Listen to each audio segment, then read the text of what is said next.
back to fiscal court, and Madam Clerk, call the roll, please. Commissioner Bartleman. Here. Commissioner Jones. Here. Commissioner Parker. Here. And Judge Clymer. Here. So I don't think we had anybody invited this evening for the prayer. Commissioner, would you like I got it. to lead us on that? Let us pray. Father, we just thank you for the blessings of this day. We thank you for the opportunity that we have to serve you in the many ways that people do in this community, Father. We're so thankful for those in law enforcement and first responders and those who help to protect the children of our community, Father. We just pray you continue to be with them and give them the guidance and the strength they need to perform their duties, Father. Just pray you be with us in this meeting as we deliberate the business of this county. Give us the wisdom and opportunities we need to make the county even greater. Father, we're just so thankful for what you do for us. It's in Jesus' name we pray. Amen. Amen. And join us in the Pledge of Allegiance, please. I pledge allegiance to the flag of the United States of America and to the republic for which it stands, one nation, under God, indivisible, with liberty and justice for all.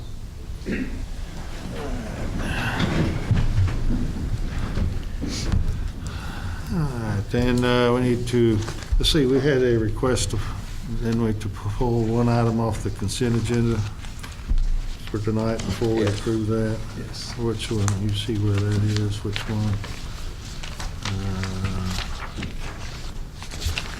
We came into this meeting just straight from a workshop for a couple hours, and Appointment Y. let's see, appointment Y. Okay.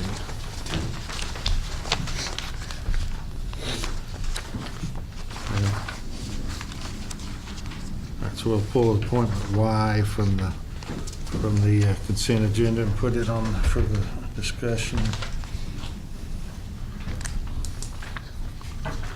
All right. And is there a motion then to approve the consent agenda? So made. Second. Any discussion on consent? All in favor, vote aye. Aye. Opposed, no. All right, consent agenda carries. Then we've got budget transfers. It is ordered the necessary cash transfers in the amount of $315,296.19 be made in order to pay county bills approved June 10th, 2019. So moved. Second. Any discussion? All in favor, aye. Aye. Opposed, no. It carries. And accounts payable. It is ordered to approve the vouchers claims register from May 29th, 2019 to June 10th, 2019 to show county bills in the amount of $567,090 were paid. So made. Second. Any discussion? All in favor, aye. Aye. Opposed, no. That carries. And then we have discussion, resolution number 2019-05, concerning a community development block grant for Lotus. I see Lord Brown here. I don't know, did y'all want, it's not necessary, I don't think. Oh. Only if you have questions. Oh, okay. All right. Cheryl Chino's the grant writer that handled this for us. Do we have any questions? We'll drill her real. I just want clarification. The deadline, Mr. Doolittle, for filing these for the community development block grants is June 30th, is that correct? Or July 1. July 1. And if we do not file a request for a block grant by that point, we'll lose our opportunity in this fiscal year. Is that correct? Yeah, we didn't have any other project. And if we come up with a project on July 2nd, we would be able to file for the next fiscal year. Is that correct? So this will not preclude us from filing another grant application in the future. Well, actually, if you are awarded this project, you need to spend 80% of the funds before you can apply for the next one. Okay. However, in this case, as I explained on the phone, this is for acquisition, so it's not dribbling out over a long construction. They'll Okay. likely go through the majority of the funds if they're Okay. able to acquire some funds. Good. Thank you for that clarification. Are we needing to take some action on that? It's already Yeah, we have a resolution. Oh, do, okay. I move we approve the resolution on the community development block grant for Lotus. All right. Second. Any discussion, further discussion on that? All in favor, aye. Aye. Opposed, no. That carries. All right, then we have a bill grant application. Is there anyone here on that?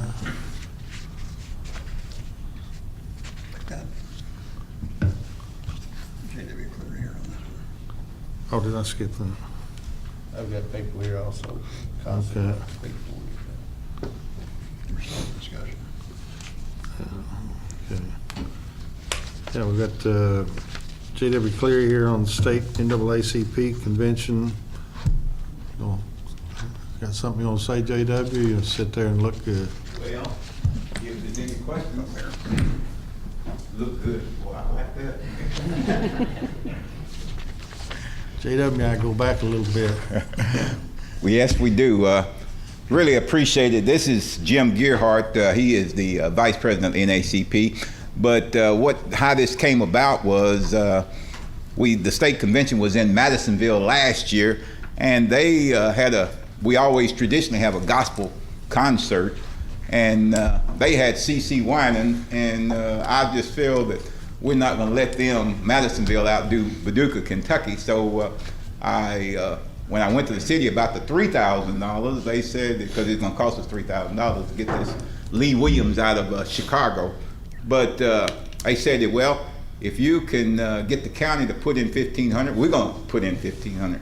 So because money is tight everywhere right now. So, and this will be, it won't be just for the state convention people coming in here from out of town. We're going to open it up. It's going to be down the riverfront. It's going to be open to the community, and it'll be a unity concert, what it amount to. And I just feel like this is something that we need to do, or could, if we could do it. I want to just mention that we come out of the budget session just a few minutes ago talking about how we're trying to find money to get by, and we're, as somebody said, in a kind of a tight spot. And so we are watching those budget and the general fund budget to get us through operations. We are not as constrained with money for economic development. We have probably two or three, at least two, maybe three sources with some fair amount of money to do that. And so this would fit under economic development, in that it's designed to bring people into the community, stimulate the hotels, restaurants, et cetera. And so we can fund this outside of the general operating budget. And so I don't want people to get the idea that not that this wouldn't be worthy to do anyway, but that we do have different funds and money to do different things. And so we do have money to do this if it's decided to do. I have a question. What will these funds be used for? What's the expense? Well, that would be for the group coming here. In fact, C.C. Winan, of course, I wasn't even going to even think about getting her. They cost Madisonville, the city and the county went together and got her for $15,000. So we come up with an older group out of Chicago, Lee Williams, and we can get him for $3,000 is what it amount to. And the mayor got so excited about it, and what we did, C.C. Winan's got a son that lives in Nashville, that they got a group. And so if we can get that group for the same, in fact, it's four in that group, it's 4 African Americans and 3 white Americans, and we really thought that would be, because I've heard the soundtrack and they really sound great. In other words, they're uprising group. So it's just the fact that it would be open to the community, and I just feel like this is something that make us look good in the city. Have you tried to get private contributions to help pay this? Well, we're going to have private contribution for sure in order to put the state convention on. In fact, we're using the Civic Center. The city is taking care of that for us, but we will have a big banquet. In fact, we have tried to get private, but this year I wanted this to be a thing that the city and the county was doing. since the city and the county did it in Madisonville. So I wanted to make us look good also. And in fact, Judge Clymer don't know it yet, but we always have a big banquet on Saturday night. We intend to get him to bring some remarks, and also I'm gonna make sure some tickets are available for the county. Of course, the tickets are $50, but I'm gonna make sure that the county commissioners get some tickets for this banquet free of charge. JW, here's what I need to know is how big is the convention gonna be? How many people are coming to Paducah because of the state convention? Well, what happened was we, because of it's the same week of Quilt Week, and we thought that we had trouble getting a hotel, and so we finally, Comfort Inn wound up getting us, and so we booked where we set out 30 rooms, and then this last couple of days, somebody had said that the fact that the book is already closed, so we know that we already got 30 rooms booked, so I put in for 20 more today. So it looks like it's gonna be a pretty good turnout. And when you think of hotels, 30 rooms, especially for conventions, it might be 3 or 4 people in each room is what it amounts to. So it's, but it's a state convention. In other words, this is, they go throughout the state, Frankfort, Louisville, Lexington, but it's just the fact that it's gonna be here in Paducah this year. Is this an annual convention? Yeah, annual convention, yeah. Yeah, the Nationals in Detroit this year. Sometimes they'll have conventions every quarter or. Oh, no, somewhere. no. This It's is the just- annual. This is the state annual convention. And people are excited. In fact, it hadn't been in the Paducah in a long time. The last time I was here, Dr. Ben Hooks was the speaker. John Johnson from the state was the president at that time. So, and it was down at the executive end. And boy, we had it was several years ago, but we had a packed house for the big banquet. So we're looking for a pretty good turnout, is what it amounts to. And are you thinking PACRO funds or what do you? No problem. I guess I just want to make sure I've got the right information to go to that committee for. How many days, when they come in, how many nights will they spend? They'll come in on Thursday, so it'll be the fact, well, no, they'll come in on, some of them will be here Thursday, but traditionally it'll be Friday, Saturday, and then they will leave out Sunday, because we have our state board meeting here wherever the state convention is, we have a state board meeting Sunday before we leave. Okay. And when is the convention? It's September the 13th, 14th, and 15th. It's the same as Quilt Week. It's the same week as Quilt Week. That's the reason why we had trouble getting a hotel. But that are also, it's gonna be at the riverfront. So we're intending to, whereas we're looking at the fact, we're gonna get probably a lot of people from the quilt people that wanna be there at the concert, because it's gonna be open to the public. And you're using the convention center? No, The Civic Center? we're actually using the Civic Center to help Okay. cut on cost. But in other words, and then the Civic Center is gonna be available for us in case it does rain. We're gonna take this concert to the Civic Center in case it does rain.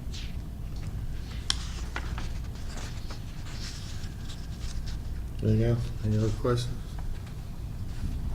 Okay. Yeah, any unreadiness, please let me know, because I just think it'll be a win-win for the city of Paducah, that's for sure. And you've got 3 commissioners at the city committing to do 1,500 as well? Yes, sir. Yes, sir. In fact, what they're running. You won't let them change their mind, right? No, you don't. Now, Mr. Jones, you've been doing it a long time. In fact, we ran it through the human rights is what actually, and the city manager was there, and this is something that they want to do also.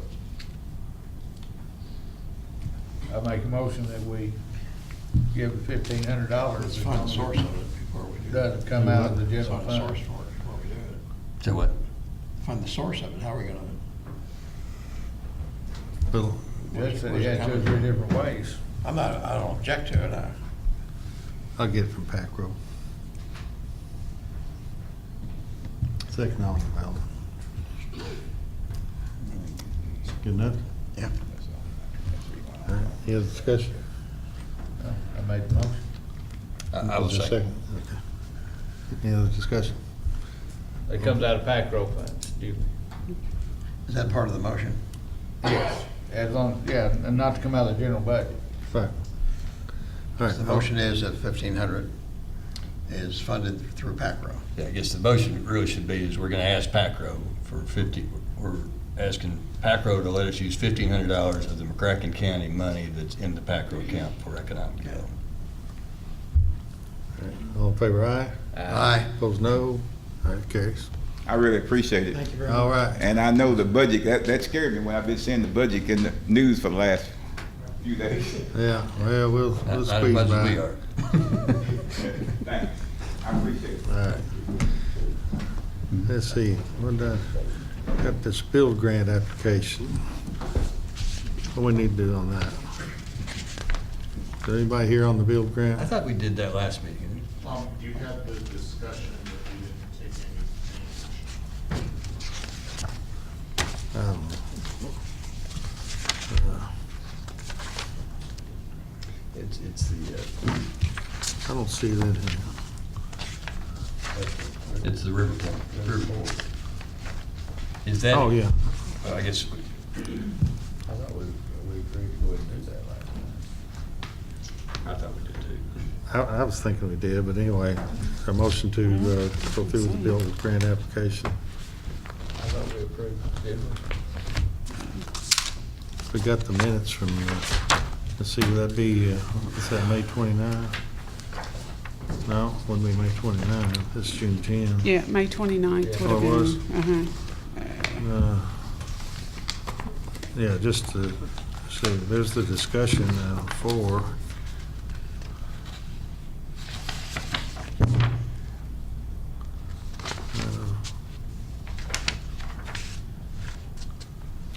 Yeah, it was in discussion.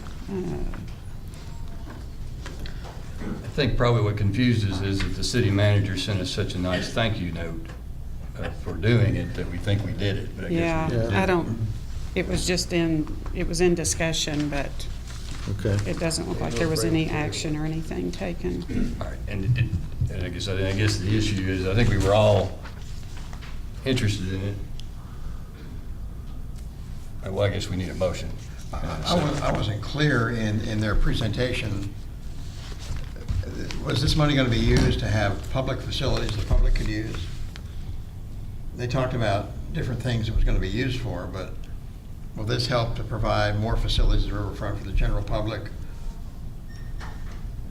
I wasn't clear in their explanation last meeting.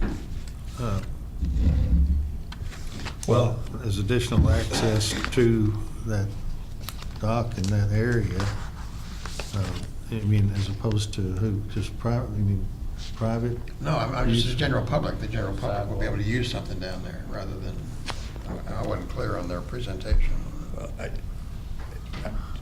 the motion we need to make, is that going to be a general budget item, or is this something, if we're going to support, we're going to do out of PACRO as well? That's for you to decide. If you just want to make a straight appropriation, I would suggest you take it from your general fund contingency account. We don't have a specific line item for it.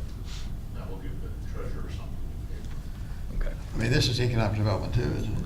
Yeah, I would think so. More than what some things are. We'll make the motion. I move we fund the $10,000 out of the PACRO account. Okay. So I think our motion should be is well, that we move to ask PACRO to approve those funds. Okay, that's fine. Second. Any other discussion? All in favor, aye. Aye. Opposed, no. Carries. And then discussion regarding supporting partake in Paducah. Will anybody show back up today for that? That was Jonas Dehop. Yeah, I think he had a presentation, but I don't know that he had a specific ask, did he? Jonas came to the office after they made the presentation and showed the judge and I where they're basically spending approximately $5,600 a month to run the Partake in Paducah program, and asked for support from the city and county. So the full support from the county would be $2,800. He did say that any support or any consideration for the continued running of the program would be appreciated. we've heard from the city manager that they are also supportive of that, but I don't know that the city has taken any action on it yet. I'd like to table that, but we get a little more information on it, especially with the budget we're in. I don't, Well, certainly it'd fall under economic development as well. But Can we pass over this? table it. Is that okay? Huh? Table it till the next meeting? Yeah. I'll make a motion, we table it till the next meeting. Second. all in favor, aye? Aye. Opposed, no? All right, we'll table it the next meeting then. You want to try to get some little more More information? information or- for Steve. Okay. We'll get a hold of him and talk to him and find out some more.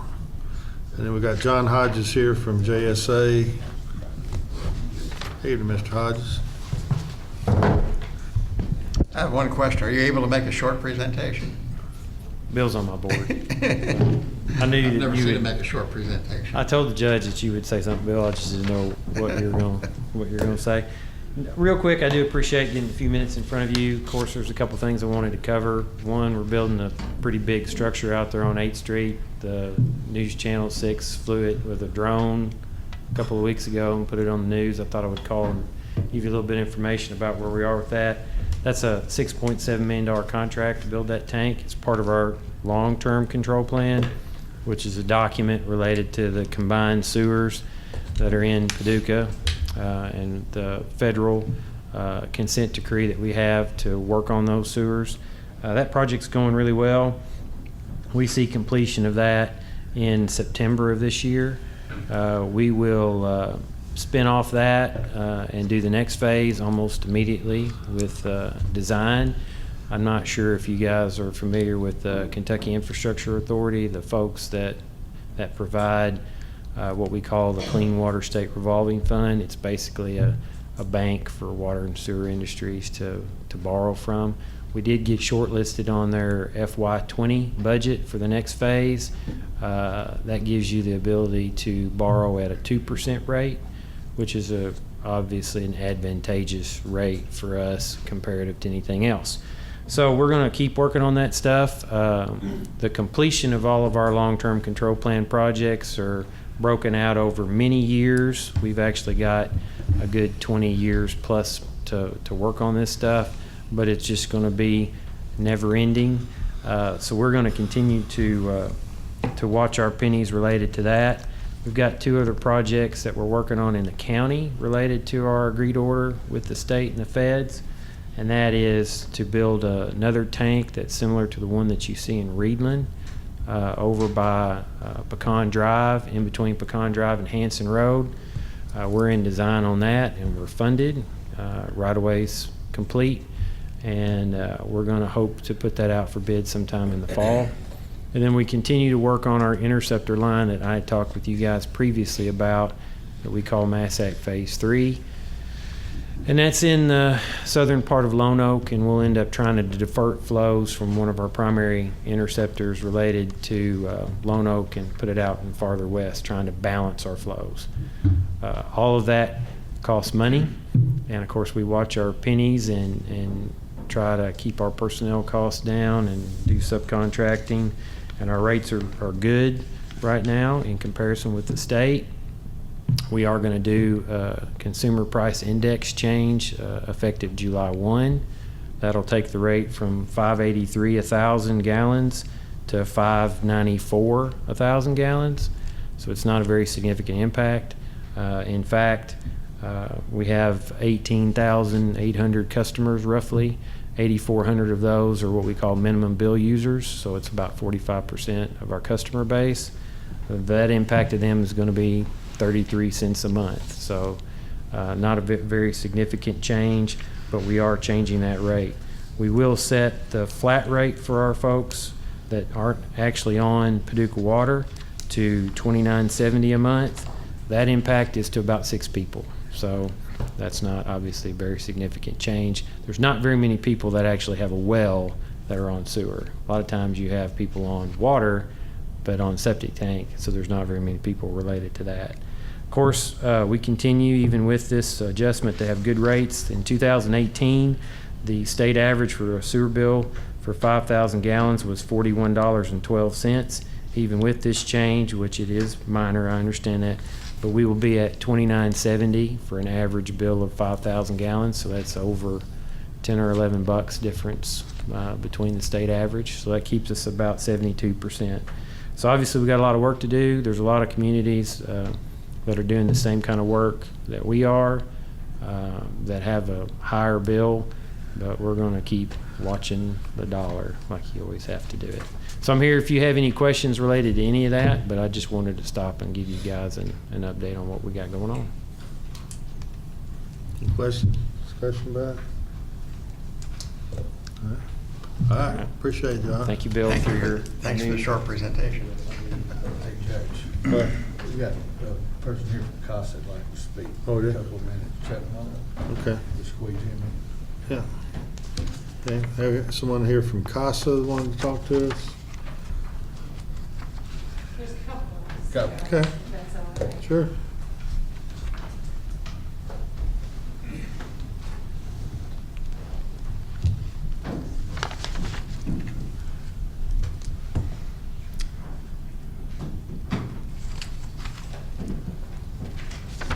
This is Julie McKeel. It is Julie McKeel. Good evening, Judge. Good evening, Mr. Jones. I'm Julie McKeel. I am now a CASA volunteer. I used to be the CASA program director, but I resigned not too long ago to be home with my children. So I am now a volunteer, but because of my 5-6 years experience, they've asked me to come with them. This is Chuck Mullen. He's also a CASA advocate. He has spoken to the fiscal court before, I believe, about these funding requests. And he has, do you have active cases? He has current active cases. And this is Stephanie Steele. She is our financials person. So we thought if you had any questions for her, she would come along. Well, I think Mr. Mullen was gonna give us a comment. Yeah. What I thought would be appropriate now is you see the numbers and what we're requesting and such as that. I thought it might be good for you to hear what a CASA volunteer actually does. And most of all the kids that are serviced by CASA are serviced by CASA volunteers. What we're asking for is money for support that work. Yeah, I've been a CASA volunteer for 7 years and have worked with 10 different kids. Some went back to the home. I've had 1 or 2 brothers that were adopted into a good family that couldn't have children. I have 1 case now that is working towards that end, and then with 1 child, and then another case with 3 children that are working towards adoption. They're with foster parents and they work towards adoption. 1 case we had that was very interesting, to give you an idea of what can come out of this program, is a young man was in 14 different foster homes. And he was bouncing, and he was going through the crack. The judge assigned him a CASA, and the family court judge has to assign a volunteer to a case before we can do anything. She assigned it to the local CASA. After a time, we started having good communications, and we kind of bonded after a while. Shorten the story, like I said, 14 placements. His mother tried to commit suicide 4 times, and he found her each time. His father was out of the picture and come in and try to get money from the kid. Okay, now he's in his senior year in Frankfurt College. He was asked to speak in front of the state legislature on foster care. The governor has placed him on the Juvenile Justice Board. He runs track and cross country. He will let her for 3, it will be 4 years next year. He has joined ROTC, will go into the military after he's through with college. And he will graduate from college with no debt. He works. And so these are the things that we can accomplish if we're allowed to. There's a lot more children out there than there are CASA volunteers. And we have to have 30 hours of initial training and then training each year as we go on. So you can look at the numbers and you can see the numbers. Look at the kids. You know, it's one of those things where you want to pay a little bit of money now to save some kids, or you want to pay a whole lot more money for it, Judge, if they have to go into the system as they get older. It's kind of an investment in our youth.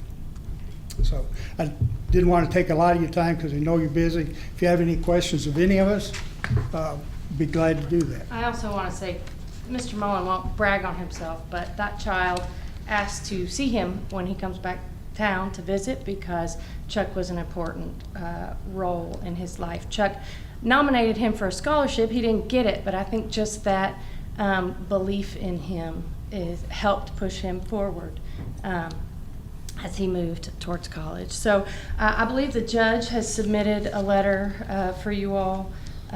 It's my understanding that she did. Was that something that you received? Yes. Okay. So that lays it out from her perspective what the CASA volunteers mean to her in her courtroom. We are thankful, and I say we, again, I'm a volunteer, but thankful of the fiscal court support in the past. There are 22 CASA programs around the state, and I believe the majority of them are in some way supported by their fiscal courts, some through funding, some through in-kind. Thankfully, our CASA program is under the umbrella of Child Watch, so we don't need office space or things like that. We have 40 CASA volunteers. I think we served 104 children last year. We're on path, I think, to serve more than that in this year, but there are probably 250 to 300 children that are not served. We have 3.5 staff members, actual people. I think it's the full-time equivalent of just under 3, to recruit, train, supervise, problem solve with our 40 CASA volunteers. They put in almost over 1,800 hours of service last year on behalf of the children of our community. So the ask, is it 20,000? I don't know. No, 40. We have, in the past, last year we received 45,000, but for the last 11 years, you guys have funded us, I think, starting at like 35,000 and have increased to 45,000 throughout the years. So we, would like for you guys to support us again this year. If we are cut totally, it would be a tremendous hardship for us. I mean, it's almost 30% of the CASA budget, I think. And these are children that have been removed from the home because of neglect or abuse. So, you get, What's the relationship between CASA and Child Watch? Child Watch is the umbrella organization. CASA is a program area of Child Watch. Child Watch has 3 program areas. The CASA program, which is the court advocacy program. Therapy, there are 2 therapists that provide free therapy services to abused and neglected children witnesses to domestic violence. And then there is an education program. They go into the schools and provide safety training. I believe this ask is only for the CASA program. It is, it's only for CASA. The CASA works for the family court judge. And so I believe the ask is only for the CASA So program. this money goes directly into CASA, not into Child Watch? Correct. Are any Child Watch funds used for CASA? Yes, if throughout the year, if we have a fundraiser in, say when we did our budget, we were looking at a shortfall of 15,000 for our CASA program, we would take the fundraising money that we have and put towards CASA. Or if we were in need of money for our education program, then we would take our fundraising and put towards our education program. We try to take every little money that we have and put towards our programs. I'm telling you, Stephanie's tight. The CASA program works on a shoestring budget, really. and it's kind of like you all, and when we were on the school board, we understand that money can be earmarked for a certain thing, and it can't be used for anything else. And that's what we're doing here. Any money that's earmarked for CASA, it can't be moved anywhere. Can child watch funds be used for CASA? Some can. Some of the child watch funds are restricted to therapy, like some of the VOCA funds. Right. There's some VOCA funds for CASA and some VOCA funds for therapy. So there are some undesignated funds. So we're a third of the budget. Where does the other 2/3 come from? From our VOCA grant funding, and then a state CASA grant, and then any fundraisers we do, we kind of fill in the. How much is generated from the local fundraiser? Our previous fundraiser, we netted around 16,000, but then that money's not all just for CASA. We have to have that money also for our education program to serve the purchase area children. So you're locally raising about 10% of your budget. Yes. Which we're going to be doing another fundraiser in August. The golf. Actually, we're going to try to do a walk this year. So.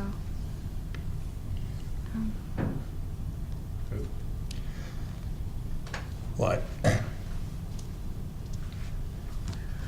think the plan and the hope is that if we don't spend as much as we're hoping our June spending will be less and our June income will be more, and then we're going to revisit some issues in July. Is that right, Steve? Did I say that right? Mr. Parker has my card, and if y'all want to call me anytime and have any questions, there's so many things that we can tell you about the kids that were helped. Maybe let me also explain. So part of the reason of this process is after we did our budget, there's a state agency that has to approve the budget that we pass. So we can't change that budget until we get word back from them that they liked the balancing of that budget. So we couldn't do anything until July 1. It's not that we won't, we can't. Okay. Right. But I've heard you. Thank you. I want to just say a couple of things that I guess I started as a district judge in '93, and I don't know when the family court started here, maybe 12, 14 years ago or something like that. So I presided over abused children cases for years before family court came, and I can't remember, I think at some point we did have CASA workers, and they were very valuable, and they were somebody that you could say, I'd like to see a CASA worker, and you have an individual who's driven not by a paycheck, but by just wanting to help kids, to look in, see the family environment, what's good, what's not good with this child, make recommendations to the judge, and all that is very helpful. The thing I always was kind of concerned about was that that's a function of the court system. The state ought to be doing that, but they don't. There's the department, they change their name every few years. Is it DCBS now? Well, it's Cabinet for Health and Family Services at Frankfurt. Locally, it's DCBS. Okay. That's sort of their So local. they've changed it up there. And Right. They've had 4 or 5 different names over the years, but they're the state agency that if y'all weren't in operation, they'd be tasked to do what you do. Isn't that right? Well, Judge, I hear you. I'm sure you've all heard that the local DCBS offices are strapped. Our office here in McCracken County is particularly strapped. I don't know why I'm not in that office, but they all have, they do the best they can. They have excessive caseloads. They really are working hard and trying to do what they're commissioned to do. I think in the last 5 or 6 years, our CASA program has developed its role in the family court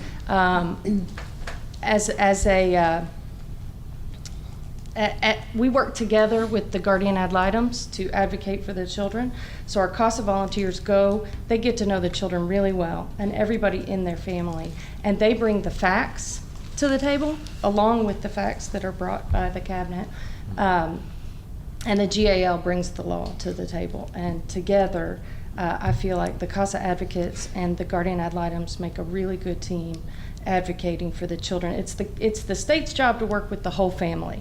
It's the CASA's job, just like with the GAL, to solely focus on these children. And the services that we provide for these children now affect the adults they become in the future. And so one of the things lately that we've been doing, and I'll try to wrap it up, but Chuck had some teenagers. We have some CASA volunteers that are matched with teenagers.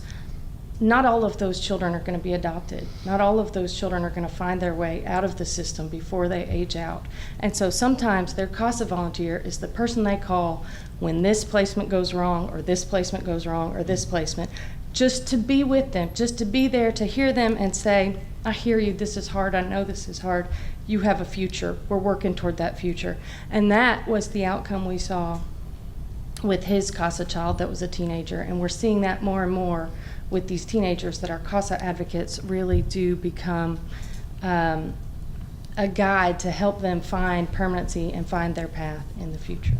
Yeah, there's no doubt it's a very important service, and I agree with you. It affects, and my office used to be upstairs here, and on Wednesdays when juvenile court was going on, and certain other times when I knew family court was going on, I could always hear.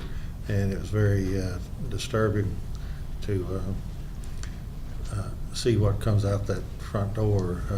Parents cursing their children. I've seen things out in the parking lot, abuse of the child, very emotional. Not a lot of happiness going on generally in family court, except if there's an adoption or something like that. It's the toilet bowl of the court system. To get in there and see what all happens to these children. The interesting thing, an observation, I'm fully in support of CASA. An observation is that the county provides the court system the space here, and we get reimbursed in general for that. I don't think we get reimbursed to the extent maybe we should, but per square foot and that sort of thing. But the county is not the court system and not responsible for the running of the court system. And so a long way of getting around to that is I'm wondering, particularly with our budget crunch and whatnot, does the city support CASA in any way? And when you say no, I would say, I wonder why, because I would guess that, you know better than I do, but I would guess a good 60% of the children that come through family court are city, maybe more. I don't have those stats. I don't know. I know we do serve a lot of children out in the county, and whether they came from the county in the first place or they've now been placed in the county in foster care. And I know this board and this court is committed to helping the children of our community. I think so many of the projects are really important, the sports projects and things like that. And those, while I agree those are very important, I also agree that these children, most vulnerable children who need help with just their sort of daily existence, are also worthy of the commission support, the court support. So thank you for letting us talk today, and I'm happy to answer any other questions. Well, my point in general, maybe it's veiled. I try to make it very thinly veiled. But, if we are not able or decide that we cannot continue to support, what we're going to do in our budget is we're putting a certain over $500,000, I think, in agencies that are not government related, not government agencies, government related, but not government agencies. And so we're going to start divvying that out, and we're going to see how our income goes, how our expenses go, and make a decision at some point along the way.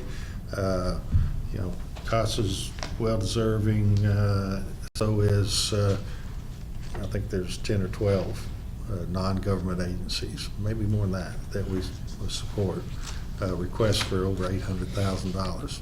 And so I'm getting to the point, and it is that wouldn't hurt to go to the city and say that same thing. Because the county, and I don't know if the people understand that, but the county is not the court system. It's the state that's the court system. And we do want to support our children. And children that live in the city that are abused are within the county. And so we're concerned and want to help them too. But it would be helpful maybe to make that presentation, I think, to the city, and see if you can't pull a little out of them. I meet with the mayor every Monday, and I'll kind of slip her a little thing. I'll tell her, Thank you. this Julie McKeel was in here and had this crazy idea that the city, I don't know where she got it. The city needs to support these abused children. We'll take all the help we can get. I forgot to make one introduction. Mr. Kapik back here is on our board. He's a board member, volunteer board member that showed up this evening as well. Thanks. Yeah, whatever. Well, I'm still mad at CASA because they stole you from my practice law. That was my children, and they stole me from child watch too. Yeah, so. yeah, so we lost her too. But Thank she's you still very our much. volunteer. Thank you. Thank you all. Thank you. Let's see. Now we have on discussion this CVB Tourism Commission. Do we want to table that until we get some more information? Oh, let's talk some more about it. We beat that half to death just an hour and a half ago. I make a motion that we table this until we get information back from our county attorney. Second to Well, we have that. nothing to table, we'll just continue it to the next meeting, there's no Yeah, report. we'll just keep talking about it. It's only discussion, there's no Oh, there was not any action. resolutions or orders on Yeah, that. okay, so we'll just bring it up We'll next just meeting. continue the discussion. Okay. All right, let's see, and then we have Pinnacle Sports. Yeah, I think that actually was a motion that was tabled, and it was my motion. I think based upon where we are and guidance from the local paper, I think they want me to quit saying the word sportsplex in our meetings for a while. So we'll We just need to continue that. we'll keep that going and talking about it, but we'll wait until we get past the budget crisis. All right, you want to continue talking about it and not quit talking about it? Right. Okay. So on the, continue the discussion on the CVD, Right. we didn't have to make a motion or Right. anything. You're just going to continue. Right. Okay. Let's see, and then we have some folks here on the employee benefit broker services. Let's see, what we want, we've got, we want to do this alphabetically, Holland and Stivers, and we got Peel and Holland. H comes before P. Does that sound good? Holland? Since we're the current broker, can we go second instead? That'd be okay. Sure. What do you think? Fine with me. Y'all good with going first? Want to have a wrestling match or anything over? No? My address.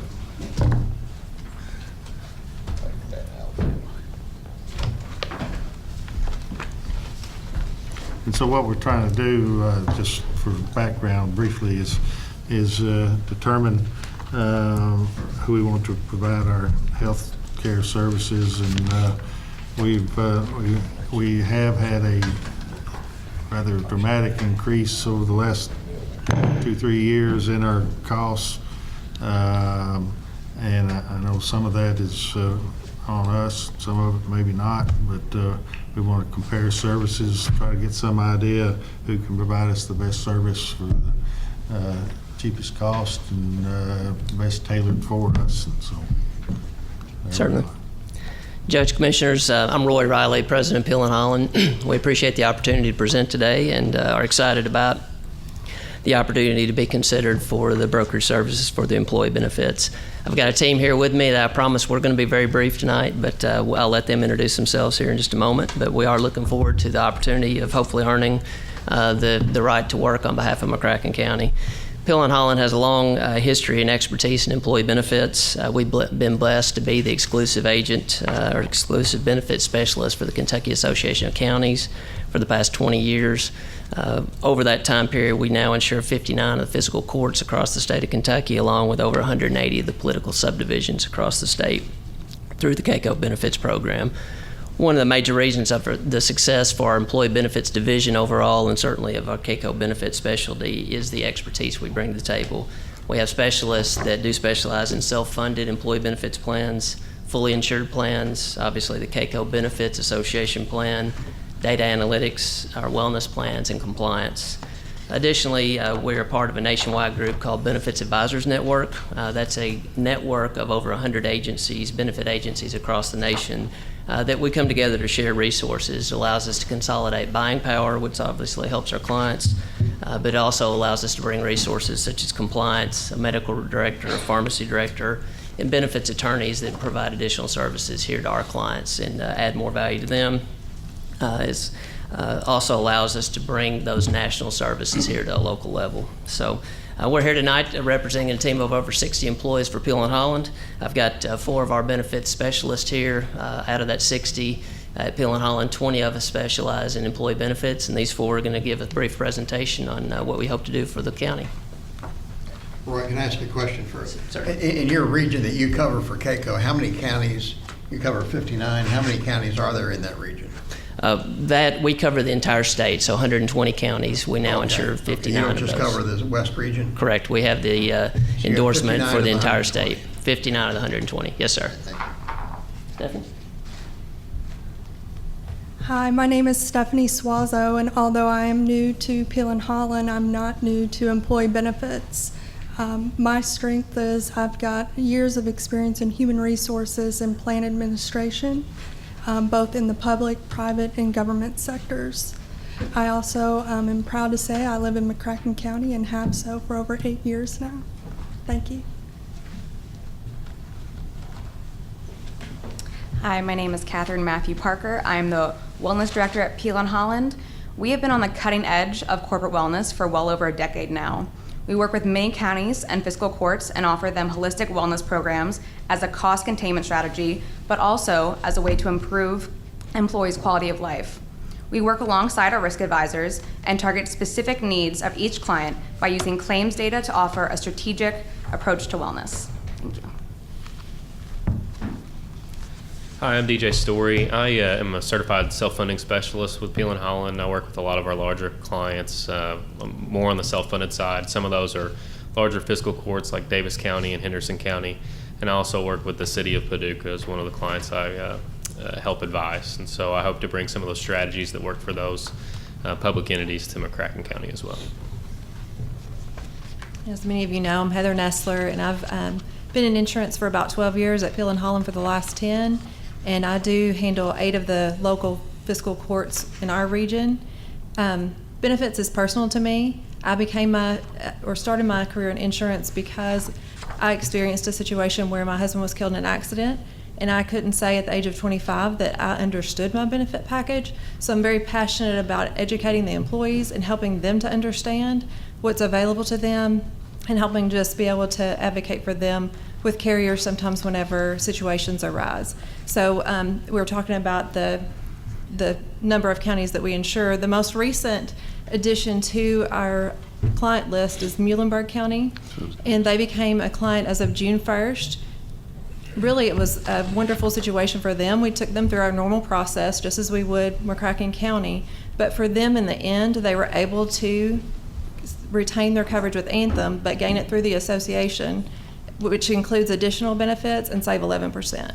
So needless to say, they're very happy, and we would love to be able to do the same for McCracken. You have a question? Well, I do. I guess I want to, what county, if I were to go back, so June 1's Muhlenberg County, but let's say the last 3 counties, maybe a county that has been in it for a couple of years and has paid that second year's premium. Yes, absolutely. And are they So still happy? Yeah. Our renewal the past 2 years has been flat or negative. So the results of the last 2 years, and maybe Roy remembers farther back, but that comes to mind because we just have been working on the renewals for 2019 for July 1st. Yeah, and I guess so you got Muhlenberg County you just added. What are maybe the last 5 new counties that you've added? And if you don't know it off the top of your head, Yeah, I you don't can- know you- that I don't off think the we're top of my making a head. decision tonight, so or I hope not. How many more in this area? I mean, you do There- like Marshall or Graves or? Well, we don't work with McCracken, and that might be one of the 3 in the western region that we don't work with. I have all of the river counties and then almost all the way around. So not all are in the fully insured state plan. I mean, it's the fully insured CAECO plan. A couple of those retain us to service them in the state plan. The majority are fully insured. Some of them that DJ mentioned are self-insured. It really just depends on what's right for that particular county. I also work with quasi-public entities, and the one right here close by would be Mercy EMS. So we've worked with them for the last 3 years. But there are multiple other quasi entities as well. Any other question there? Well, just maybe as we're going through this process, Roy, I think you understand what I'm wanting is to kind of. Well, I was just going to say too, when Heather mentions the flat renewal last 2 years, that's for the entire association plan. So there's over 5,000 subscribers in that Kentucky Association of Counties Association program, which keeps the volatility low. Which means that's not the only solution that can be brought to the table, but it is one that we're uniquely able to bring to the table.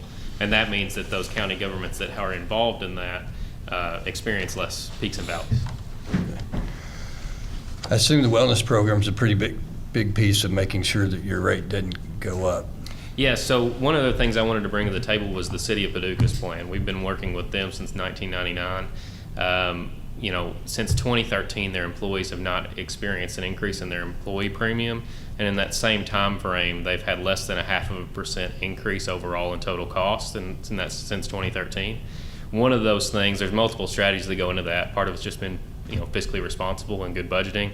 Another piece is wellness and targeted disease management programs that can control what you can't control, and those are some of the strategies we want to bring to the table with McCracken County.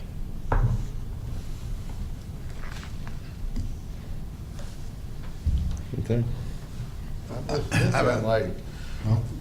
have a question. As I understand the way this works, we pay you a fee for managing our health care, is that right? That's one option.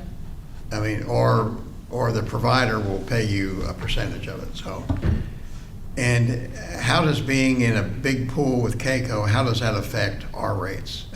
If we were to change providers, and if you have a bigger pool than what our current provider has, again, you're just the agent that manages it for us, however the fee's paid.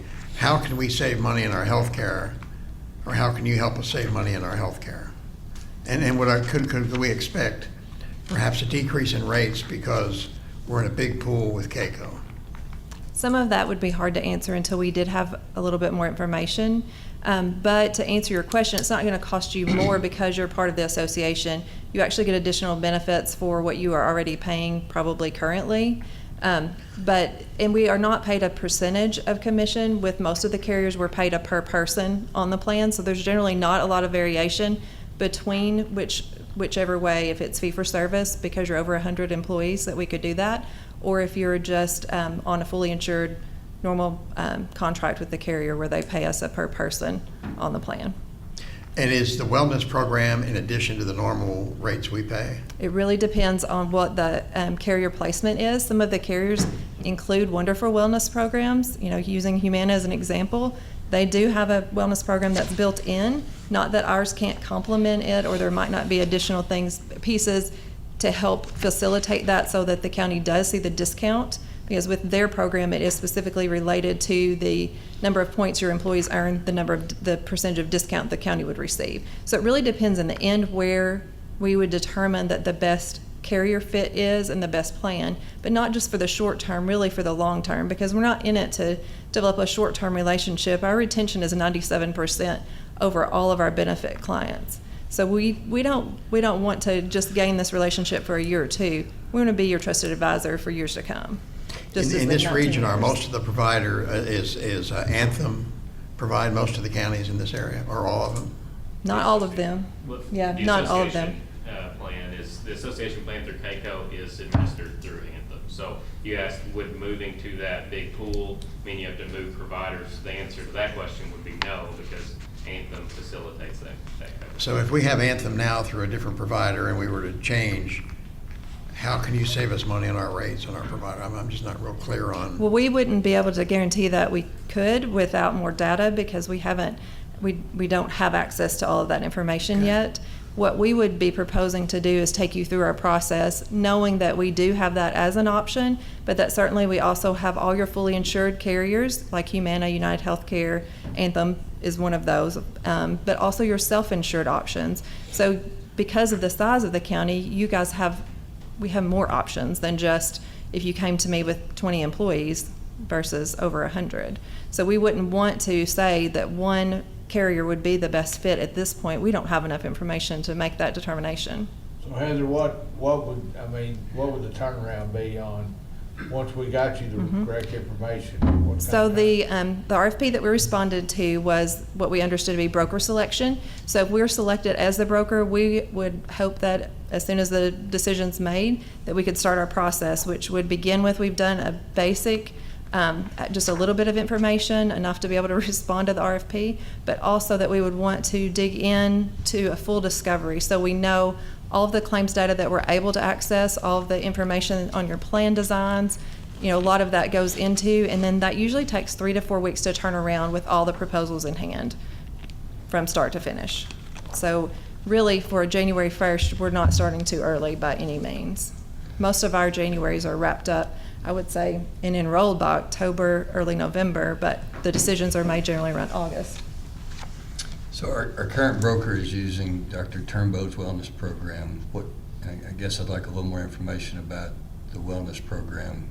I have clients that I work with in town that use Dr. Turnbow's services as well. So, for them, it's worked where Dr. Turnbow's, available for some of the biometric screenings and being able to use that information to facilitate to the carrier to be able to get a discount. But then also, that doesn't replace direct primary care, which really is what a lot of the clients that we have that have partnered with them as well have used both. So it's not, not to say that we don't have clients that work with them or that we necessarily replace anything that they're doing. It's to complement, if that makes sense. It doesn't always make the best financial sense. I think what you're saying is you're going to get the metrics or the information from either the primary care or a similar service of Turnbow, including possibly Dr. Turnbow? Including possibly Dr. Turnbow, depending on what the court wanted to do. And that's what I'm saying. I do have clients that do use HealthWorks, but that also have outside wellness plans and are able to use some of those services to facilitate the wellness plan for them. We're flexible. How much of the rate, and I know you can't be specific, but how much of the rate is influenced by the size of the pool you're in? The fact that if we were to be in with... I'll let DJ take the underwriting question.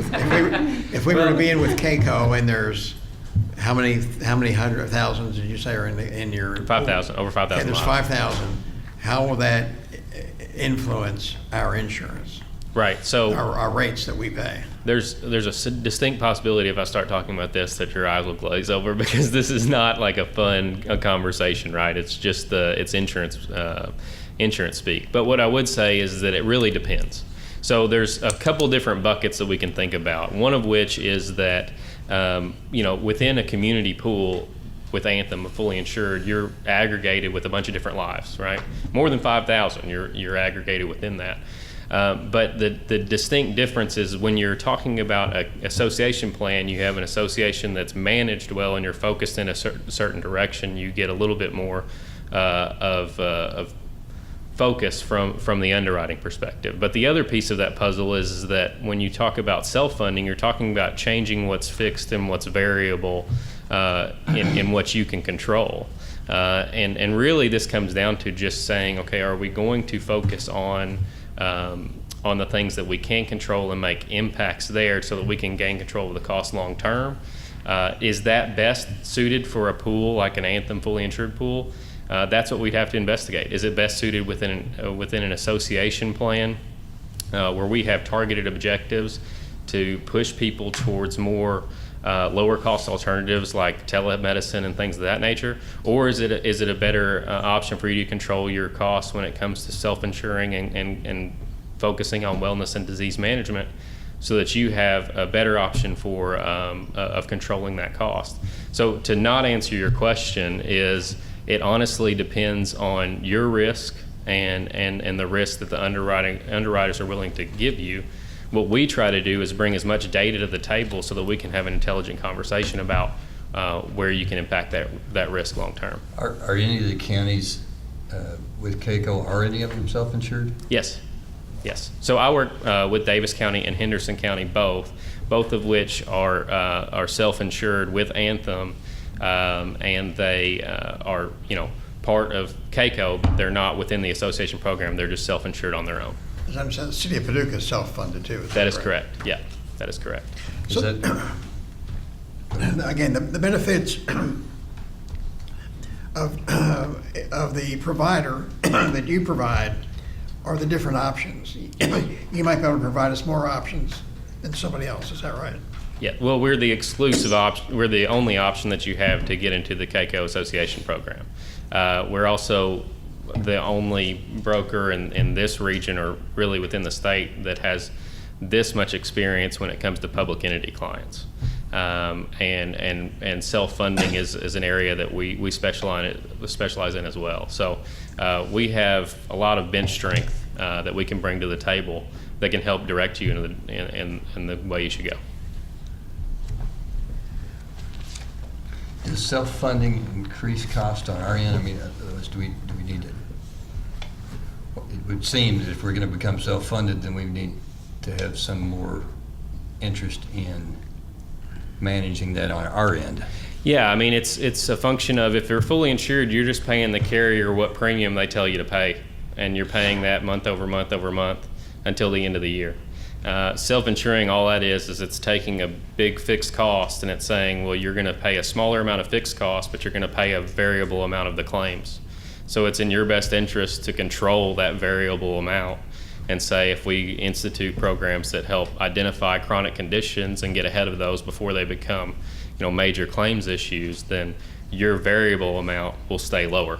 So does Davis County or Henderson County, do they have staff inside their county personnel that help manage that cost? They have, as far as extra administrative costs for people, I mean, it's the treasurer and they have a kind of an HR person that helps assist with that, but there's not any more difference to them. That's what we do on our end, is helping give you the information and the tools you need to make decisions throughout the plan year, and then bring to you options from a renewal basis or budgeting basis that helps it make it easy for you. You can see I've got quite a few spreadsheets on helping fiscal courts with with budgetary options. I think I'm out of tokens. They won't let me ask any more questions. But I would just say, kind of summing up, ultimately, we feel like Peel and Holland is best and most uniquely positioned to advise the county on all of your options. Self-insurance is an option that should be considered. Obviously, staying with Anthem fully funded is an option that should be considered. The association plan is an option that should be considered for your renewal coming up in January. Beyond that, we're looking to the long term. What can we do? What proactive measures can we put in place to bend the curve, to change future outcomes of what you have been experiencing and control that in the future? And that's ultimately our goal, is to put you in as much control as absolutely possible. Of the 59 counties you have, do you know off the top of your head how many are self-insured? I do not know off the top of my head. I know 6 or 7 at least of that are self-insured. That's the unique thing about the KCO benefits program overall, is we have the option of taking you self-insured, fully insured with another carrier, or fully insured through the Anthem Association plan. And of course, it's renewal season for July 1st, so some of those are changing right now, so it'd be hard for you to know what we're doing. Sure, yeah. It'd be interesting to know how many are part of the KCO Association, how many are self-insured, and how many have some other option, just to The majority are in the association program of that number, but yeah, like Roy said, there's a handful that are large enough to keep the volatility down on self-insuring. Do you represent the State Cities Association too, or do you do theirs? Is that how you got the city of Paducah because you were part of the? It's not an exclusive for KLC. We aren't the exclusive agent statewide for them like we are for the county association. Yeah. We do represent them, but not exclusively. Okay. Yeah. Good. All Thank right. you, guys. Judge, Commissioners, thanks for the consideration. We appreciate it. Yes, sir, thank you. We got Holland Stivers, folks.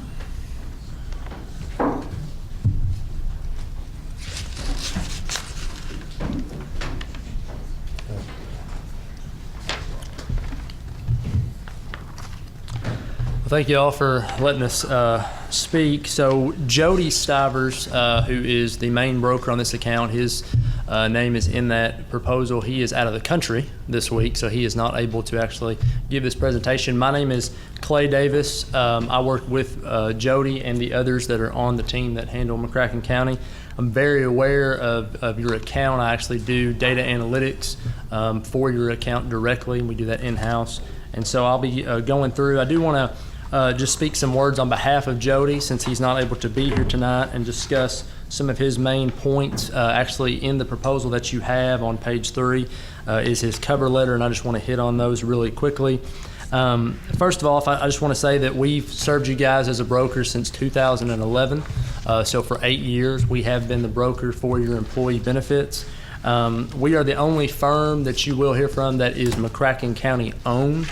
So any of our competitors that are here tonight are not McCracken County owned. So we actually have owners that live, work, own the business in McCracken County. We do have a location in Mayfield as well, but that is just a satellite location for us. We are the only one who's actually, in the past 8 years, I know that you said that you have had ups and downs, and that is true. Your claims have went up and down. I know that you're having a little bit of a budget crisis right now, but I will say that there's been many promises made over that 8 years that we have tried to deliver, and we have done so successfully in a lot of cases, and we can point to that, whether it was years that your rates didn't go up or they actually went down, and we had some of those years as well. Overall, I would say that we do partner with HealthWorks. So as mentioned, HealthWorks did come up, and we mentioned we do partner with them. We don't partner with them exclusively in the fact that we don't have it where we can't do other wellness options. We actually have some groups out there that we partner with HealthWorks, and they do a piece of it. And then the carrier has a wellness plan like Humana or a Go365 or something like that that they can pair with those. A lot of times we use HealthWorks because they have a near-site clinic. So a lot of times different groups, you currently do not have the clinic built into your wellness, but if you did add that, they can control costs from like an emergency room or any kind of primary care because they kind of filter that. They're able to go to the clinic, which doesn't impact your claims. Then lastly, we know that Jody also wanted me to mention that cost is a huge concern, as you guys have mentioned several times over many things tonight, including us. It is a concern, but I will say that it's not always greener on the other side. As Jody mentioned, you guys have had increases in the past, but that's really due to your claims. And overall, as we've seen it with many of our groups, we service over 200 employers. We don't have the county, so you guys are the county that we have. But we've seen it where claims, you can't escape them. You may have a few good years, and you guys have, where the costs went down, or like last year where it stayed the same. But then when you have a bad year, if your premium isn't up to a certain amount to cover that, then you get an increase.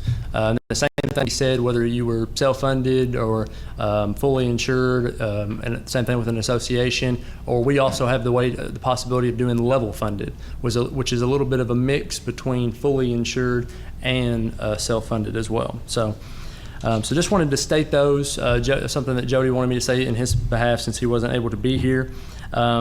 You guys pretty much know about us. We've been around since 2000.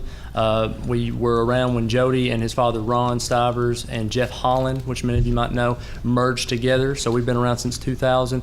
We have only 15 employees. We don't have as many as some others, but we do have the localness and we do have the capabilities to offer you guys anything that you need as far as different benefit types or whether it's value-added services that we do have. On your team, we actually have, I'm going to let them introduce themselves, but we have your account executive and account manager here tonight. I'm Ashley Bates. I've seen some of you all at the meetings that we have. I'm the account manager for the group, so I do a lot of the, when it comes time for your renewal, quoting, helping gathering all the information that we need to go out to the carriers and get those quotes. I work with Clay. He mentioned he does the data analytics, and so we work really closely together. Ronnie, when she comes up here, she'll kind of explain what her role is.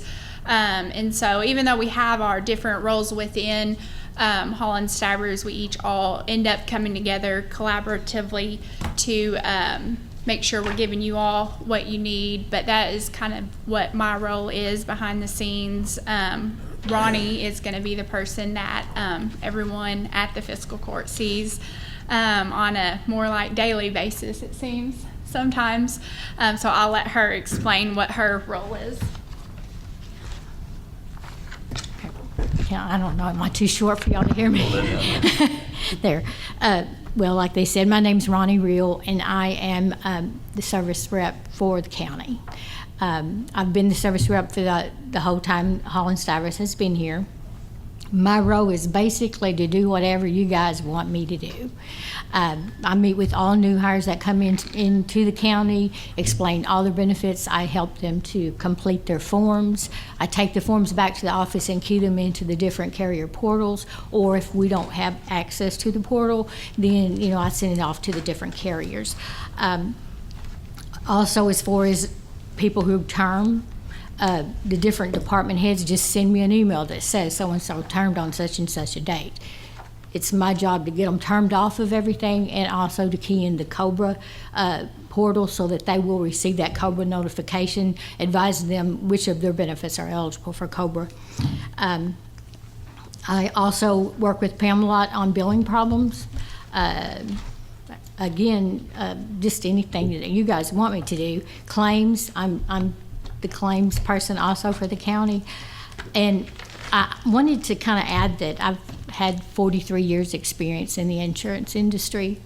I've had a life and health insurance license for 33 of those years. So, I mean, at one time I did do some sales, but I like the customer service better. So that's pretty basically, again, I do everything that you guys ask. And all in all, basically, I know that Ronnie plays a key role. There's a lot of strategic things that we can get into and talk about as far as cost savings. But one of the pieces is that because Ronnie is here and we're local and able to give you all the service that you need, you guys, I know what she works with Pam and other people, but there's not an HR person that all goes to. So that's a cost that you guys don't have because we're able to take care of those things altogether and minimize the amount that you have to do. So it is a benefit that we do add, and that's just built into our standard carrier cost. We don't charge anything extra. I know that she's here daily.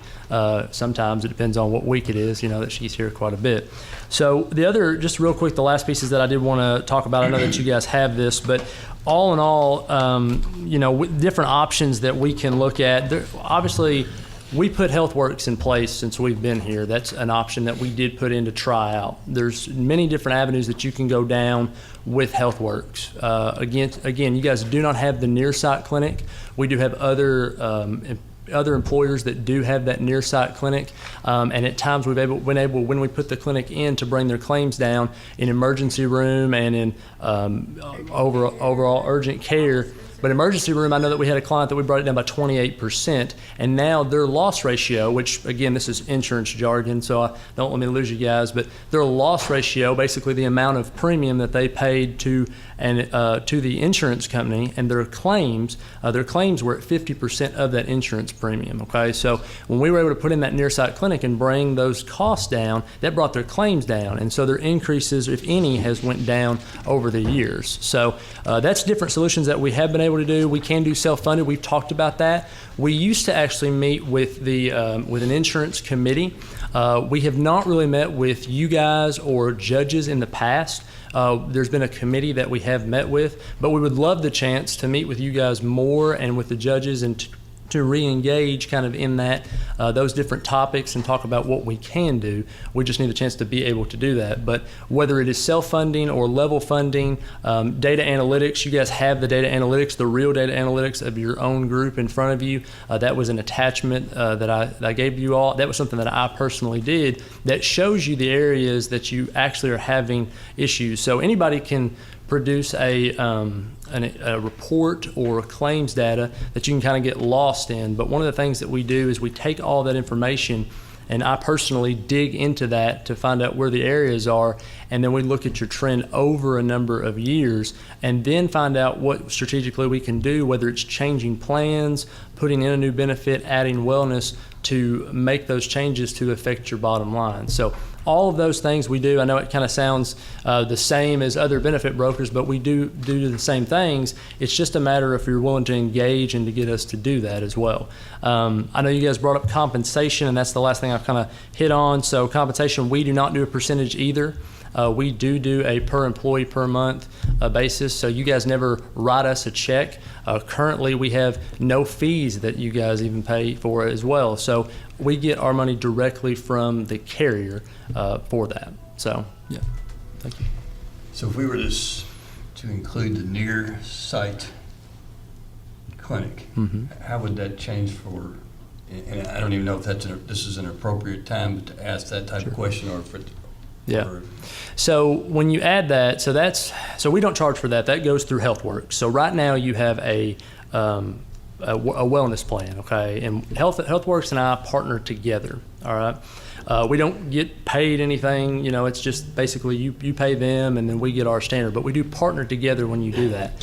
When you add a near-site clinic, over the longevity, again, this is not something that happens overnight. You've got to get people to start going there, right? But in the long term, whenever you get people to go to the near-site clinic, you run down your emergency room claims because, for example, when it's included in your wellness program, if I'm an employee of McCracken County, instead of going and having a $250 emergency room visit with a lot more tests and a lot more claims dollar that the plan is paying, I would go to the near-site clinic if it was something that was just reasonable. If you look at some of your claims, people go to the emergency rooms for headaches, for sore throats, you name it, right? This educates them to go to this clinic. When they go to that clinic, none of those claims happen. None of those hit. They don't hit your insurance at all. So they go to the clinic, they get what they need. They're coached by their personal wellness coaches that they have now. They're coached and they say, hey, you're good. And they're a 24/7 clinic as well. Even if there's not somebody at the clinic, they will send somebody to the clinic to be able to help them, or they will talk to them over the phone, give them a doctor advice on there, say, yeah, you should be good till the morning, come and see me. So when that doesn't impact your claims, then that helps you overall throughout the year.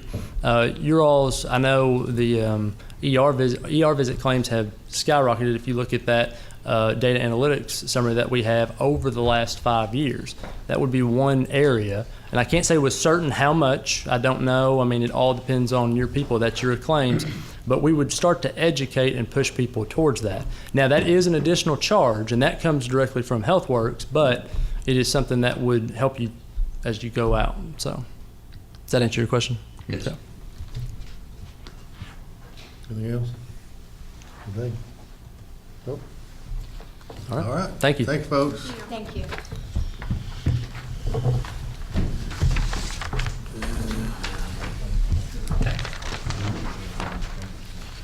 Let's see, I guess we're to the court orders that were not on the consent agenda. My turn. Yeah. It is hereby ordered that Resolution 2019-05 be passed, approving and authorizing the submittal of a 2019 Community Development Block Grant application to the Kentucky Department for Local Government, together with such other agreements, instruments, or certification which may be necessary, all relating to the expansion of the Lotus Rape Crisis and Child Advocacy Center. Any motion on that? So made. Second. Any discussion? All in favor, aye. Aye. Opposed, no. Carries. It is ordered bid openings were held at 1:05 p.m. on May 29th, 2019 at the McCracken County Courthouse for a food service vendor for the McCracken County Jail for the period of July 1st, 2019 through June 30th, 2020. One bid was received from Skillet Kitchen Food Service. The bid will be taken under advisement. Motion on that. So moved. Second. Any discussion? That's the same vendor you have now, David? No, sir. It's a new one? Yes. That's what I thought. Was their bid better or Within a tenth of a cent, the same. pretty thin? It Within a what? What'd you say? 1/10 of 1%. 1/10 of 1%. 1 cent. Right now, we're paying, I think, $1.048 for a meal, and this new bid is $1.048 break it down like dollars per meal. Oh, almost $1.05. yeah. And the current one didn't bid at all? What'd you do to them? Run 'em off. Okay. Well, I don't have any more I questions. guess maybe we might want to accept this one then. What do you think? Let's see. Any other discussion? All in favor, aye. Aye. Opposed, no. Carries. It is ordered that sealed proposals for the sale and use of real property located at 1605 North Friendship Road in Paducah, McCracken County, Kentucky, were duly advertised and accepted. One proposal was received and taken under advisement. So moved. Second.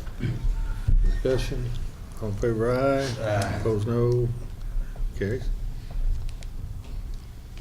It is ordered that the proposal of Rape Victim Services, Inc., doing business under the assumed name of Lotus, be accepted, and the property located at 1605 North Friendship Road in Paducah, McCracken County, Kentucky, be sold to Rape Victim Services, Inc., DBA Lotus, subject to further order of the court. So made. Second. Any discussion? That's the property that was reported in the news that we were selling for money. We got $1 out of it. Nobody want to invest in a property for 99 years at $1 a year. We got $1 out of it. We're chipping away. All in favor, aye. Aye. Opposed, no. Carries. It is ordered that sealed qualifications proposals for employee benefit broker services for McCracken County were duly advertised and accepted. 2 qualifications proposals were received and taken under advisement. So moved. Second. Any discussion? All in favor, aye. Aye. Opposed, no. Carries. And then we've got the, here, we need to make a motion to table this decision on the broker services. I'd like more time to consider. Is that the motion? Yes. Okay. Second on that? Second. All in favor, or any discussion? All in favor, aye. Aye. Opposed, no. All right, we'll table that and give us time to discuss and look over this material. Yeah. The July time frame, is that right? One of you groups? Didn't they say we had to know something by August 1st, right? Well, I Is that- think that Well, it just, most of the groups of your size have their decisions made by August 1st, so that would be the recommendation. Okay. Yeah, and on our side, whenever we get closer, we're gonna get to the point where we get your renewal very soon. I think we've gotten it in July in the past, and sometimes it depends on August. So we would need to make a decision probably before then, because if you change or if you stay with us, we'll receive that around that time. So you may- Before when? Before August 1st. I'm saying like the sooner, that we can do it would be better. I think we saw the 24th was a date, but as soon as you change brokers, they would need enough time to either get the information, and we would need enough time to process the information that we've got for your upcoming renewal. Does that make sense? There's not an exact date. It just the sooner would be the better. So. Sooner the better then. Okay. I have a question maybe Steve can answer.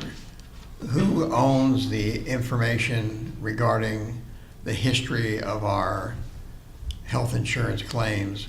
Is that proprietary information that's owned by the current carrier, or is that our information that we can access that to share it with other potential providers? I think the answer is yes, but I would.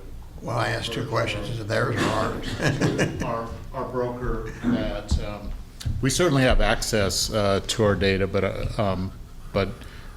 I'm unsure how we're able to share that with others, or what limitation we're under with Anthem to do that. So are you saying as far as like sharing it with other brokers or other carriers? Other brokers. Other brokers? Yeah. Technically, the data is yours, so you can share that however you want to. Another broker cannot receive any data outside of what you give them. So it's kind of a messy, thing to answer, but I'll try to answer the best I can. Basically, what you have is summarized data. Right? You don't have the raw data that you would have. To receive that raw data, you have to be the current broker in most cases. Okay, especially in your case, you would have to be the broker to receive that data. You can pass along reports, such as what you have, or other reports that we can get from the carrier, which is summarized data, along to you, and then you can give it to another broker. But as far as the actual raw claims data, only the broker can have that data, because it comes directly from the carrier. And since we are the broker of record, the carrier will not give that to anyone else.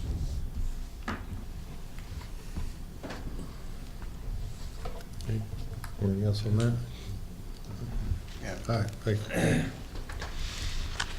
All right, and, let's see. We got some ordinances. We voted the table. We Did actually we- voted. I got a motion and a second, but Oh, we didn't vote? that's all. Oh, okay. All in favor, aye? Aye. Opposed, Aye. no? Carries. Don't have ordinances. Do we need to vote on, we removed an item from the. Oh, we did, didn't we? Do we need to? Add Yeah, we that did. as- That- What was item Y? That was Yeah, the. Y is now G. Yeah, yeah. Y is G, right?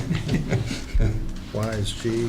I move we pass over the appointment on the Tourism Commission. I'll second that. Any discussion? All in favor, aye? Aye. Opposed, no? Carries. And now the ordinances. And that was on the board appointment Y? Right. Okay.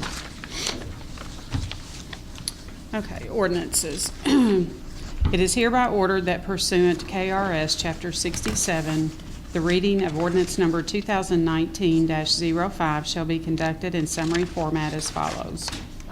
An ordinance amending McCracken County Ordinance number 2017-04 by making revisions to the McCracken County Administrative Code pertaining to provisions in the following areas: probationary employment, at-will employment, termination of employment, compensatory time, and establishing a comprehensive anti-harassment policy and complaint procedure. The present ordinance makes revisions to the McCracken County Administrative Code within Chapter 5 entitled Policies and Procedures as follows. Number 1, creating a new section entitled Probationary Employment. Number 2, creating a new section entitled At-Will Employment. Number 3, modifying existing language pertaining to employee terminations. Number 4, modifying existing language pertaining to compensatory time. And number 5, creating a comprehensive anti-harassment policy and I can't say that word. Delineating complaint procedures in relation thereto. It is hereby certified by the McCracken County Fiscal Court that the present summary represents an accurate official statement of the main points of and contents of ordinance number 2019-05. Ordinance number 2019-05 shall be available for public inspection in its whole and complete form in the McCracken County Judge Executive's office during ordinary business hours. Can we give an explanation of what this does? Have we discussed these changes previously? I don't think all of them. The administrative code is required to be reviewed by June of every year, so this takes care of your review of the code. 3 of the items being added are absent. You do not have in your existing code a statement of at-will employment. You have a little more than a sentence describing probation, and you do not have an anti-harassment code or an anti-harassment statement in your administrative code. So this efforts to add language to cover those 3 areas. And since I've been here since February, all 3 of those things have come up with regard to personnel management in the county.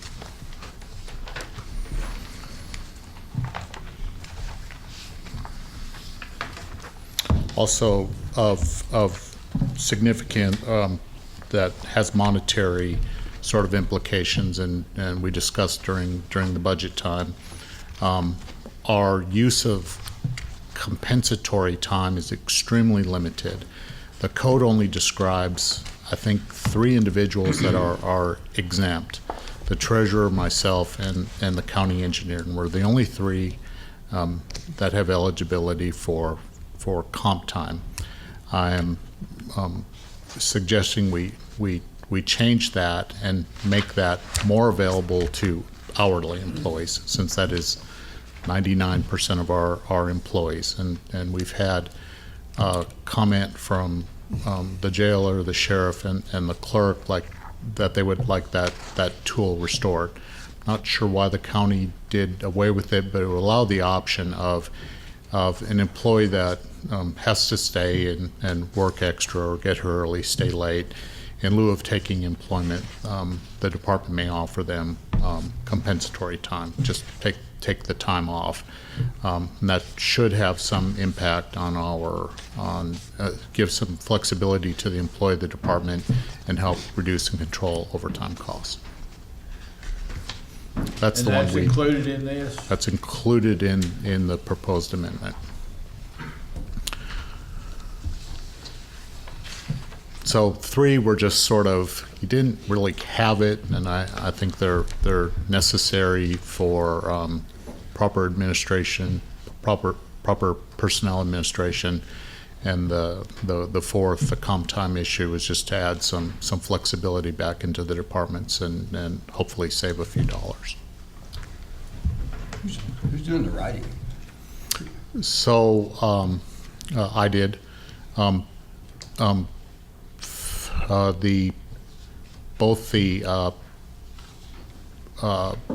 was R&D, rip-off and duplicate. I got from SHRM most of the language, the Society of Human Resource Professionals. They provide sample policies, so that's where I got those as a good source. Does this take 2 readings? This takes 2 readings, yes. So amendments can be offered to this. I've kind of glanced through it. I haven't read it in detail, line by line. If we approve it, can we have a workshop on it to discuss it in detail, so there's not some unintended consequence in there that we find out later on that we might be able to resolve?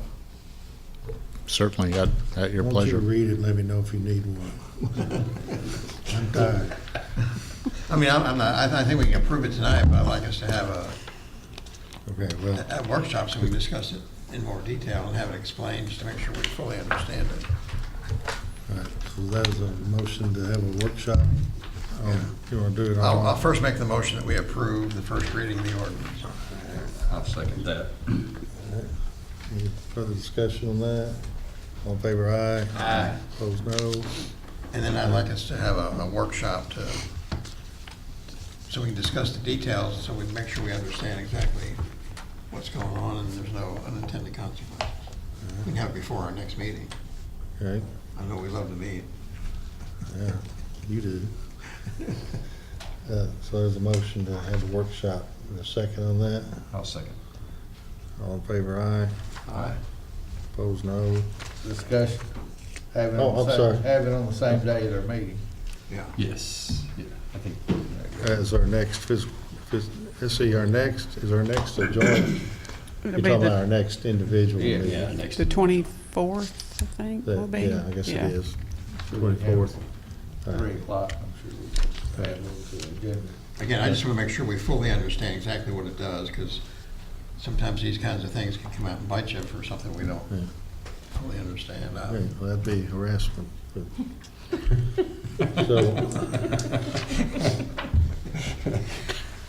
So, Now we vote. now we vote. All in favor, aye. Aye. Opposed, no. All right, that carries. And then we got another one, Yes. two more going. It is hereby ordered that pursuant to KRS Chapter 67, the reading of ordinance number 2019-06 shall be conducted in summary format as follows. An ordinance amending ordinance number 2000-14 by creating a new provision prohibiting the unlawful deposit and/or collection of yard waste upon public roadways and by providing for the definition of key terms necessary in the implementation of the same. The action taken by the present ordinance is expressly authorized by Kentucky Revised Statute, Section 63.083, Section 3A, C, H, I, and T, which grant fiscal courts the power to enact ordinances in furtherance of the following governmental functions: abatement of public nuisances, public sanitation, and vector control, conservation, preservation, and enhancement of natural resources, including water, control of floods, and the provision and regulation of streets, roads, and related facilities. The present ordinance prohibits the deposit and/or accumulation of yard waste upon public roadways in order to combat the public safety hazards posed by such conditions upon motorcyclists and bicyclists, as well as negative impact by the same upon public drainage works and natural water courses through the promotion of the growth of algae and introduction of pollutants. It is hereby certified by the McCracken County Fiscal Court that the present summary represents an accurate official statement of the main points of and contents of ordinance number 2019-06. Ordinance number 2019-06 shall be available for public inspection in its whole and complete form in the McCracken County Judge Executive's office during ordinary business hours.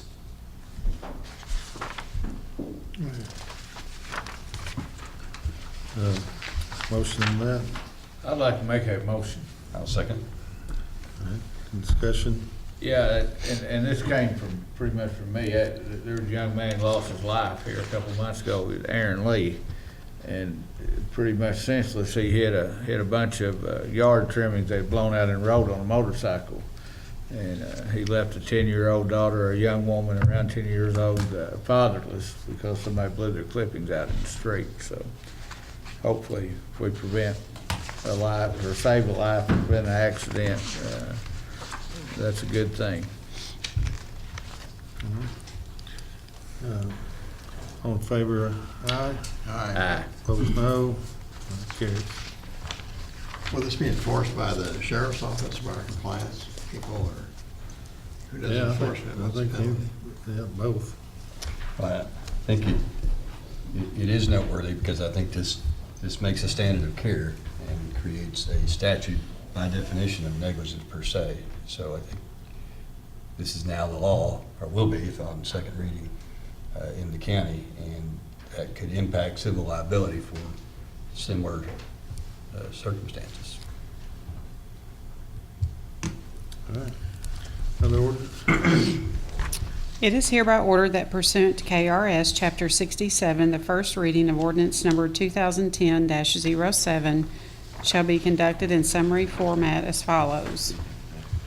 An ordinance declaring McCracken County owned real property located at 1605 North Friendship Road in Paducah, McCracken County, Kentucky as surplus, approving the sale and transfer of the surplus property and authorizing the execution of the deed of conveyance. It is hereby certified by the McCracken County Fiscal Court that the present summary represents an accurate statement of the main points of and contents of ordinance number 2019-07. Is that up there supposed to be? Yeah. 2019? Do we have to do anything to change that, or can I just read it the right way? Oh, is it what you said, 2010? Yeah, it's what's on my, that's what's on my sheet here, but, Yeah, it's just yeah, it should be 2019-07. It's 2019 on mine. It is? Well, on the ordinance itself. Yeah, right there, what you in the summary. Yeah, it's 2010. Okay. So made. Second. Any discussion? All in favor, aye. Aye. Opposed, no. Carries. All right, let's see. Where are we here? That looks like I've lost my, are we down to executive session? Yeah, I would like just a very short executive session, to talk about real estate, All right. About what? potential purchase of real estate. All right.